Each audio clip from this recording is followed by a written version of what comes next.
వైఎస్ఆర్ కాంగ్రెస్ హయాంలో పోలవరం ప్రాజెక్టు పనులు శరవేగంగా జరిగాయని మాజీ మంత్రి అంబటి రాంబాబు పేర్కొన్నారు. టీడీపీ హయాంలో చంద్రబాబు తప్పిదంతో డయాఫ్రమ్ వాల్ కొట్టుకుపోవడం వల్లే పోలవరం ప్రాజెక్టు ఆలస్యమైందన్నారు. మాజీ మంత్రి అంబటి శనివారం తాడేపల్లిలో మీడియాతో మాట్లాడారు. వైఎస్ఆర్ హయాంలోనే పోలవరం ప్రాజెక్టు ఆంధ్రప్రదేశ్ ప్రజల జీవనాడి. దివంగత మహానేత వైఎస్ రాజశేఖర్ రెడ్డి ముఖ్యమంత్రిగా ఉన్నప్పుడు పోలవరాన్ని ప్రారంభించారు. ఎంతో కృషి చేసి అనుమతులు తీసుకువచ్చారు. వైఎస్ఆర్ మరణం తర్వాత కేంద్రమే పోలవరం ప్రాజెక్టును తీసుకుంది. లేదు, మేమే పూర్తి చేస్తామని చంద్రబాబు ప్రాజెక్టును తీసుకున్నారు. లేట్ రాజశేఖర్ రెడ్డి గారు ముఖ్యమంత్రిగా ఉండి ఎంతో వ్యయ ప్రయాసాలకు వచ్చి దీన్ని ప్రారంభించారు. అనేక అనుమతులు తీసుకొచ్చారు.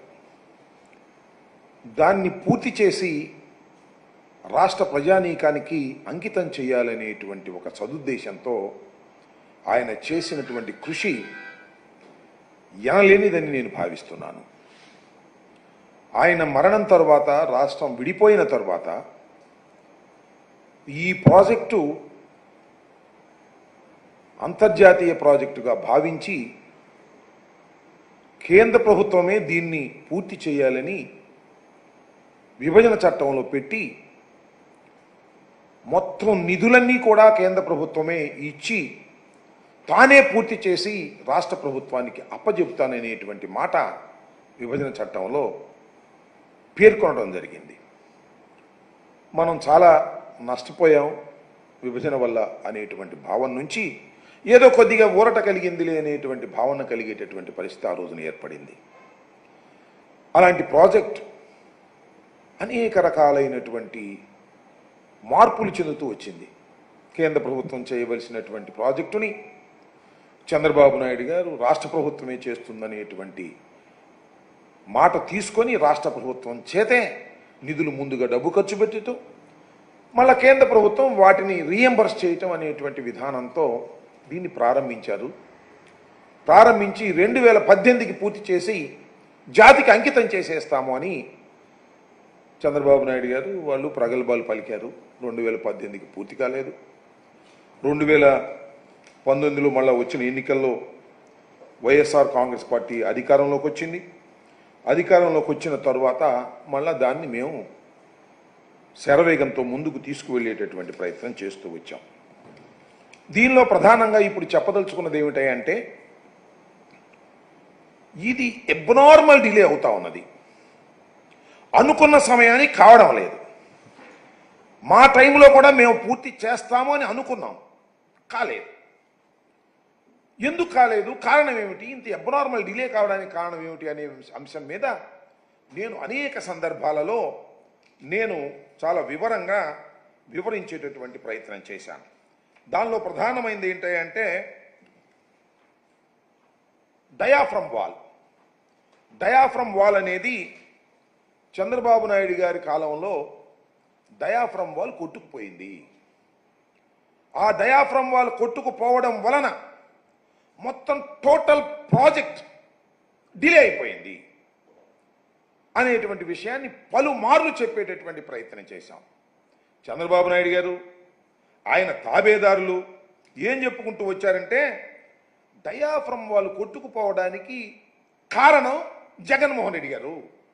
జగన్మోహన్ రెడ్డి గారి ప్రభుత్వం అధికారంలోకి వచ్చిన తరువాత 2019లో అధికారంలోకి వచ్చిన తర్వాత మేలో ప్రమాణ స్వీకారం చేసిన తర్వాత ఆయన తగిన జాగ్రత్తలు తీసుకోకపోవడం వలన, కాఫర్ డ్యాముల గ్యాప్ను పూర్తి చేయకపోవడం వలన డయాఫ్రమ్ వాల్ కొట్టుకుపోయింది అనేటువంటి వాదనని తీసుకొచ్చి తన పత్రికల్లో రాంచి గోబెల్ ప్రచారం చేసి విధ్వంసానికి కారణం జగన్మోహన్ రెడ్డి గారు అనేటువంటి మాటను పదే పదే వల్లవేసి జనాన్ని నప్పించేటటువంటి ప్రయత్నం చేశారు. నేను చాలా స్పష్టంగా పలుమార్లు చెప్పాను, శాసనసభలో చెప్పాను. చంద్రబాబు నాయుడు గారు అవగాహన రాహిత్యం వలన, తొందరపాటు తనం వలన, వ్యూహాత్మక తప్పిదం వలన డయాఫ్రమ్ వాల్ కొట్టుకుపోవటమే కాకుండా ప్రాజెక్టు చాలా డిలే అయిపోయింది, ఖర్చు కూడా పెరిగిపోయింది అనేటువంటి విషయాలను చాలా స్పష్టంగా చెప్పేటటువంటి ప్రయత్నం చేశాం. ఈ రెండు వాదనలు జరుగుతూ ఉన్నాయి. వాళ్ళ వాదన వాళ్ళు వినిపిస్తున్నారు, మా వాదన మేము వినిపిస్తున్నాం. దీనికి ఎవరు కారణం అనేది కాస్త లోతుగా ఆలోచించే కామన్ సెన్స్ ఉన్నటువంటి వ్యక్తులకి చాలా క్లియర్గా అర్థమైపోయినా బుకాయించేటటువంటి ప్రయత్నం చేస్తూ వచ్చారు. ఇవాళ నేను ప్రత్యేకంగా చెప్పదలుచుకున్నటువంటి అంశం ఏమిటయ్యా అంటే, ఈ పోలవరం ఇరిగేషన్ ప్రాజెక్టు మీద ఈ డిలే అవడం మీద, లేదు ఈ డయాఫ్రమ్ వాల్ దెబ్బతినిపోయిన తర్వాత ఆ డయాఫ్రమ్ వాల్ ఎంత మేరకు దెబ్బతిన్నది, దాన్ని ఏ విధంగా దాన్ని సరిచేయాలి అనే దాని మీద చర్చోపచర్చలు జరిగాయి. సిడబ్ల్యూసి, రాష్ట్ర ప్రభుత్వం, పీపీఏ అన్నీ కూడా మాట్లాడుకొని అసలు డయాఫ్రమ్ వాల్ ఏ మేరకు దెబ్బతిన్నది అనేటువంటి ఉద్దేశంతో ఎన్హెచ్పిసి వాళ్ళ చేత, మన భారతదేశంలో కాస్త ఎక్స్పర్ట్స్గా ఉన్నటువంటి NHPC, national hydro power corporation వాళ్ళ చేత మా టైంలోనే దాన్ని ఎగ్జామిన్ చేసి అది 485 మీటర్ల మేర దెబ్బతినిపోయింది అనేటువంటి ఒక కంక్లూషన్కి రావడం జరిగింది. ఈ దెబ్బతినిపోయినటువంటి ఈ డయాఫ్రమ్ వాల్ని రిపేర్ చేయాలా, లేక ప్యారలల్గా మరొక డయాఫ్రమ్ వాల్ వెయ్యాలా అనే దాని మీద, సరే మేమైతే యాజ్ ఎ లేమెన్గా లేదా కాస్త తెలిసిన వాళ్ళలాగా better to form a new diaphragm wall parallel అని మేము అనుకున్నాం.